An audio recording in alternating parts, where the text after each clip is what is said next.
launched Project Prakash, we expected the results to apply to the Prakash children, and if we were optimistic, to apply to the domain of visual learning a little more broadly. But to our surprise, Project Prakash has begun to have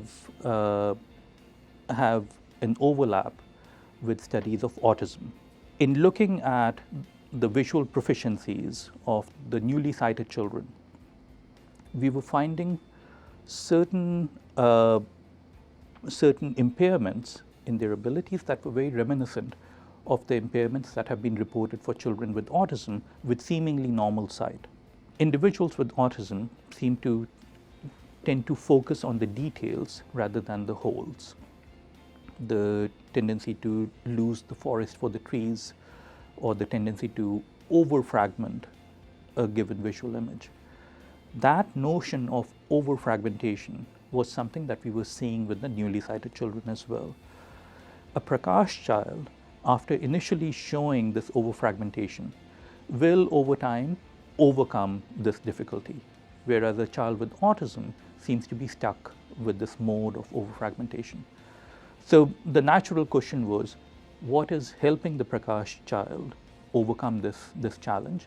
And the answer there was dynamic information, that being able to appreciate how the world hangs together in time, how it behaves over time, was crucial for helping the Prakash children overcome their difficulties with parsing the world, which then led to the hypothesis that maybe in autism there's some fundamental challenge to dynamic information processing that's compromising their ability to parse the world. So with that hypothesis, and it was a fairly concrete hypothesis that dynamic information processing is maybe compromised in autism, with that hypothesis we designed several studies, and quite to our surprise, they seem to be a clear pattern that dynamic information processing of a particular kind, processing that requires you to anticipate what's going to happen next, that seemed to be compromised in autism. So that has led us to formulate a theory of autism.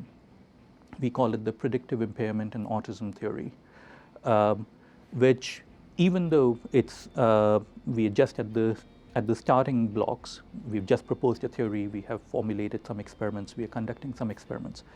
Even if the theory ultimately turns out to be invalid, it's serving a very, very valuable function of giving us a very concrete set of hypotheses, theory-driven hypotheses. And so far, the results are turning out to be very interesting. They are suggesting that there may well be a fundamental difficulty with prediction that might underlie not just the visual difficulties that individuals with autism exhibit, but many other kinds of difficulties that they exhibit as well in language or in social interactions.